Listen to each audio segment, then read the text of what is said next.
Assalamualaikum warahmatullahi wabarakatuh. Waalaikumsalam warahmatullahi wabarakatuh.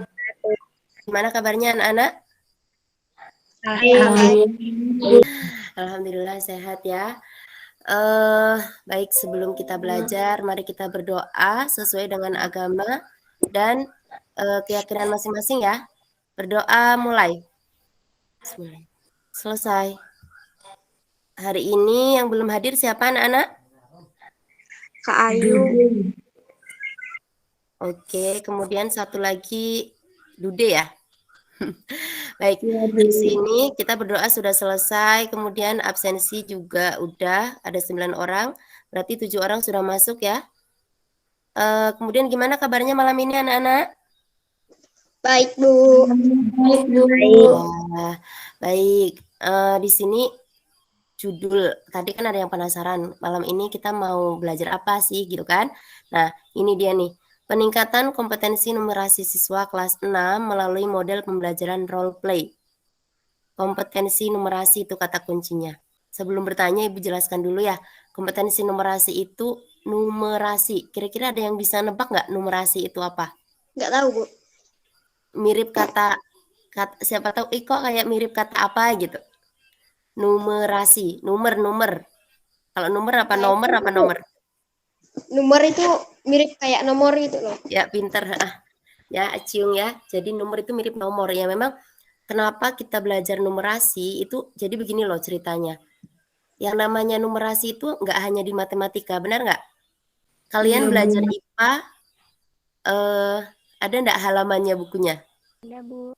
Ada Ya. halaman. Terus habis itu misalnya gini, janjian sama bu guru kayak tadi, jam 7. Nah, itu bukan pelajaran matematika kan? Bukan. Bukan, tapi kita janjian jam 7 gitu. Jadi maksudnya peningkatan kompetensi numerasi itu bahwa supaya kalian itu memahami tentang numerasi. Jadi kalau misalnya Ibu bilang jam 19, kalian paham, oh berarti nanti kita mau ketemu jam 7 malam. Gitu. Terus ada lagi, jadi numerasi itu adalah pemahaman kalian terhadap kehidupan di sekitar kalian tentang yang berkaitan dengan nomor-nomor. Kalau numerasi yang akan kita pelajari besok adalah numerasi dengan model pembelajaran main drama, role play. Ini sebenarnya nggak susah, malah dibilang sangat mudah gitu ya. Itu kayak misalnya nanti di antara grup kalian yang udah kita bentuk tadi, tuh nanti ada salah satu yang jadi penjual, kemudian yang 3 atau yang 4 menjadi pembeli begitu. Kita lanjut ke susunan ini dulu. Bu Guru mau tanya deh sama kalian, bagaimana pengalaman wawancara hari ini untuk kelompok Bhinneka Tunggal Ika, kelompoknya Aciung ya. Silakan Aciung coba bercerita.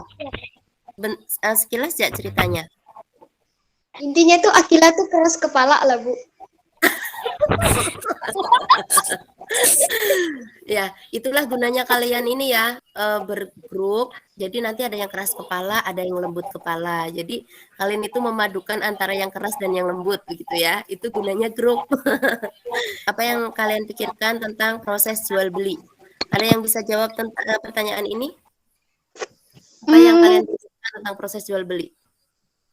Cuman jual sama beli aja sih, nggak ada yang lain.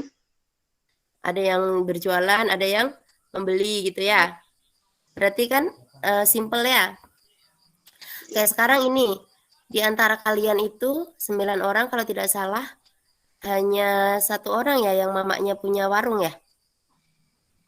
Siapa Atau ada yang lain? orang, Bu? Iqbal sama Oh iya, tahu betul. Iqbal sama Tiara. Cindy. Bukan. Sama Cika. Ya, itu yang punya warung. Iya, kita lanjut ya. Ibu akan membacakan ini tujuan pembelajaran. Ya, tujuan pembelajaran kita malam ini yang pertama adalah mengumpulkan data numerasi secara kontekstual melalui wawancara. Nah, wawancaranya sudah dilaksanakan ya tadi siang ya. Oke, terus siswa dapat membuat media belajar matematika dengan bahan kertas bekas. Ini juga udah ya. Iya. Oke, kemudian siswa memahami materi role play. Nah, inilah yang akan kita bahas malam ini. Terus kemudian meningkatkan untuk mempersiapkan media, mengingatkan untuk mempersiapkan media. Nah, medianya besok jangan lupa ya dibawa ya. Ya, Bu. Terus kemudian menentukan pemain role play. kira-kira nih di grup Bhinneka Tunggal Ika, di grupnya Aciung, itu siapa yang mau jadi penjualnya? Gimana ya penjual? Saya aja, Bu. Oh, Saya jadi kalau penjual. yang lainnya gimana? Oke kah kalau Aciung yang jadi punya kedai, orang yang punya kedai? Ya, Bu. Oke. Oke ya, setuju ya. Berarti besok Aciung yang punya toko dan yang 3 itu pembeli. Oke ya, berarti udah ditentukan pemainnya. Sekarang kita akan lanjutkan ini.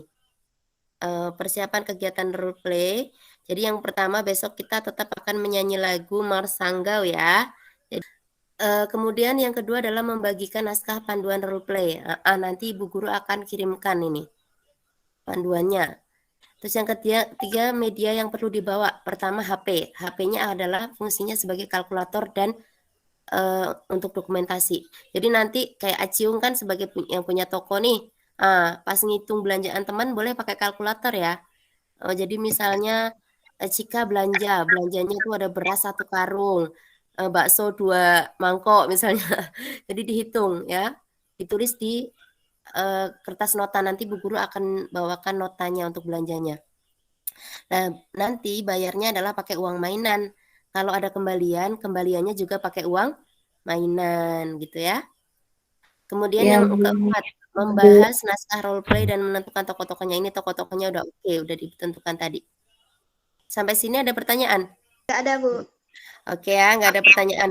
Bu Guru akan men-share sedikit ini, apa namanya, gambaran besok tuh mainnya mau seperti apa sih gitu.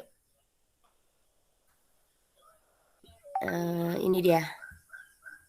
Mana ya? Tahapan role play. Nih ada pemanasan. Tahapan role play yang pertama besok ada warming up, persiapan bermain drama. Jadi kita besok kan ada teman-teman yang sebagai penonton, ada teman-teman yang main drama duluan, kelompok pertama.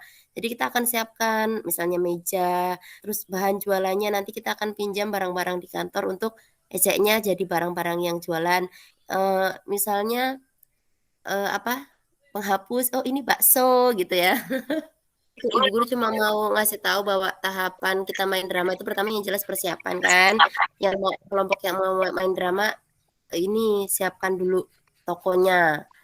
Yang mau belanja pun disiapkan uangnya sama tips mau belanja itu kalian kalau bisa punya catatan. Oh nanti aku mau belanja ini kan tadi kalian sudah wawancara tuh. Kalian tahu kan barang-barang yang ada di warung yang akan kalian tempat belanja. Jadi tips supaya kalian tidak boros kalau mau belanja di kehidupan nyata itu ya. Kalian tulis. Jadi kalau misalnya kalian mau ke warungnya Budal, kalian tulis mau beli pasta gigi 1, mau beli jajan 2.000 gitu. Jadi supaya nanti pas di warung nggak nengokin barang gitu. Kalau kalian nggak punya persiapan dari rumah, akhirnya semua jajan diborong. Benar nggak? Benar. Ya, jadi kalau mau ke Sanggau itu minimal kalian punya catatan. Dan kalau memang belanjanya bukan mau makan, itu usahakan di rumah makan dulu, kenyangkan dulu. Karena kalau kalian belanja dalam kondisi lapar, akhirnya matanya ikut lapar. Padahal belum tentu kalian sanggup menghabiskan 3 potong roti misalnya nih. Nah, karena kalian posisinya lapar, akhirnya tuh semua dibeli gitu. Jadi kalau kecuali memang gini, oh mau ke tempat Teh Dedah, mau makan bakso. Nah, itu memang tujuannya kan makan kan? Nah, kalau kalau kalian mau belanja bukan tujuannya makan, usahakan di rumah kenyangkan dulu. Jadi ketika misalnya di Sanggau nih, kalian nggak pertama padahal aturannya kalian mau belanja tapi gara-gara di rumah nggak makan dulu, akhirnya kelaparan, sarapan dulu. Padahal kalau kalian posisinya udah kenyang, pasti kalian nggak akan terpikir mau sarapan dulu. Nanti belanja dulu baru sarapan gitu. Oke ya? Sepertinya itu aja. Ada yang mau ditanyakan? Tidak ada. Bisa, Bu. Ciung sudah paham ya? Oke lah. Untuk hari ini berarti cukup ya. Aciung, Clara, Aurel, Nanda, Cindy, Cika, nggak ada pertanyaan lagi? Tidak ada. Udah. Oke, baik. Kalau gitu, terima kasih untuk hari ini. Ibu akan tutup hari ini dengan doa. Namun setelah ini kita akan foto bersama, kita buka kamera masing-masing ya nanti setelah doa ya. Oke? Ya, Bu. Iya, Bu. Oke. Baik. Marilah kita tutup belajar hari ini dengan doa. Berdoa mulai. Berdoa selesai. Ibu berhenti merekam ya.